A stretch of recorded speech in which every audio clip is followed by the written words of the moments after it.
1,10,000 টাকা করে পুজো কমিটিকে মুখ্যমন্ত্রী কালকে ঘোষণা করেছে। এতে কিন্তু আমি খুশি নই ভাই, এতে আমি কিন্তু খুশি নই। কে খুশি জানি না। আমি চাইছিলাম পুজো কমিটিকে 2 লাখ টাকা করে দেওয়া উচিত। 2 লাখ টাকা করে দিক না। আবার কালী পুজো কমিটি আছে, তাকে 1 লাখ করে দিক। আবার নন বেঙ্গলিরা ছট পুজো করে, তাদের ঘরে 1 লাখ টাকা করে দিক না। এতে আমাদের কোনো আপত্তি, আমরা খুব খুশি, খুব খুশি। যদি বলেন ঈদ কমিটিকে আমরা 12-13 বছর ধরে বলে আসছি, আমাদের 1,10,000 তো দূরের কথা, 10 টাকাও দেয়নি। কেন জানে?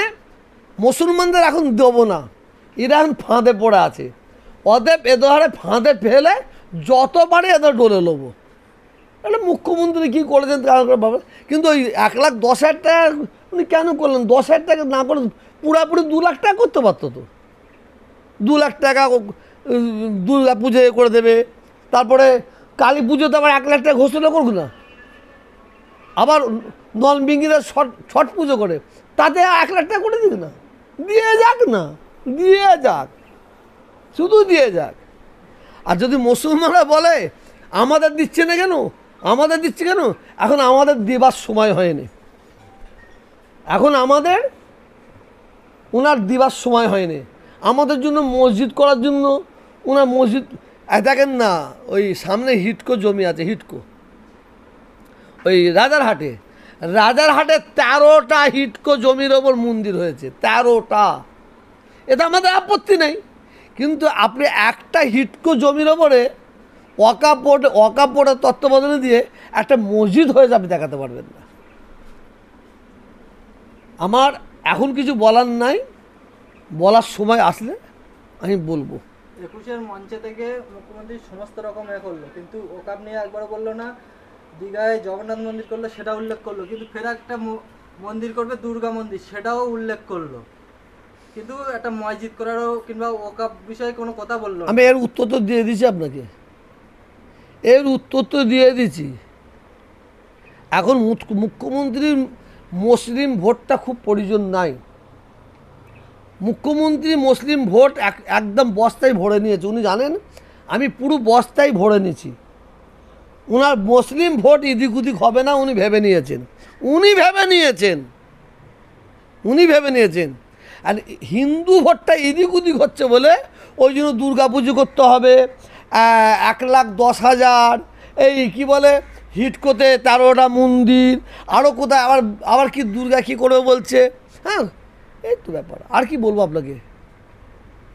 পরিযায়ী শ্রমিক কাজ পাচ্ছে না বলে তারা বাইরে যাচ্ছে, কিন্তু মমতা বলছে যে ওরা যা বাইরে কাজ করছে, ওরা ফিরে আসলে আমি এখানে সেই কাজ দেবো। এখানে কাজ পাচ্ছে না, বাইরে যাচ্ছে, কিন্তু বাইরে গিয়ে বিজেপির হাতে আক্রান্ত হচ্ছে, মার খাচ্ছে। কিন্তু মুখ্যমন্ত্রী বলছে এখানে আসলে কাজ দেবো, এখানে কাজ নেই বলে তারা চলে যাচ্ছে। এই বিষয়ে কী বলবে? দেখেন, সেরকম মুখ্যমন্ত্রীকে যে বললে ভালো হয়, ওটা মুখ্যমন্ত্রী তো। যারা বাংলার মানুষ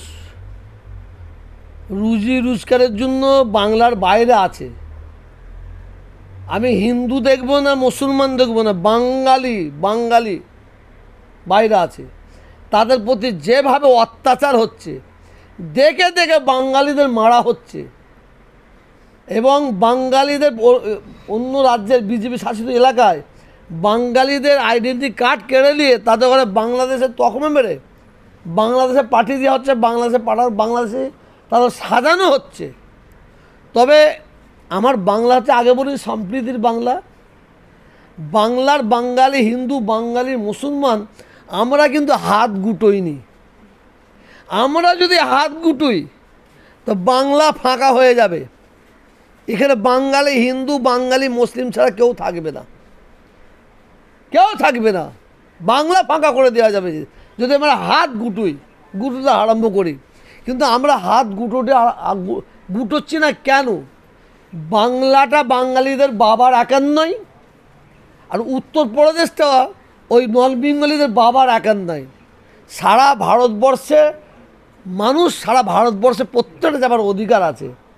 তো পশ্চিমবাংলার মুখ্যমন্ত্রী বাঙালিদের প্রতি যে অত্যাচার হচ্ছে তার জন্য প্রতিবাদ করেছে, এটা অস্বীকার করা যাবে না, করছে। তার জন্য ওনাকে ধন্যবাদ জানাই। ওনাকে আরও কঠোরতম প্রতিবাদ করতে হবে। আর বাংলার প্রত্যেকটা মানুষকে আমি বলবো, গুজরাটের কিছু মানুষ, মানে বিজেপি শাসিত বাংলার বাইরের কিছু মানুষ এসে তারা বাংলায় একটা সাম্প্রদায়িক আগুন জ্বালাবার চক্রান্ত করছে। সেইগুলো দিকে আমাদের লক্ষ্য রাখতে হবে। আমাদের বাঙালি হিন্দু, বাঙালি মুসলিম, আমাদের একত্রিত লক্ষ্য রাখতে হবে কারা এই ধরনের কাজ করছে। যারা এই ধরনের কাজ করবে আইনত তাদের প্রতি ব্যবস্থা নিতে হবে।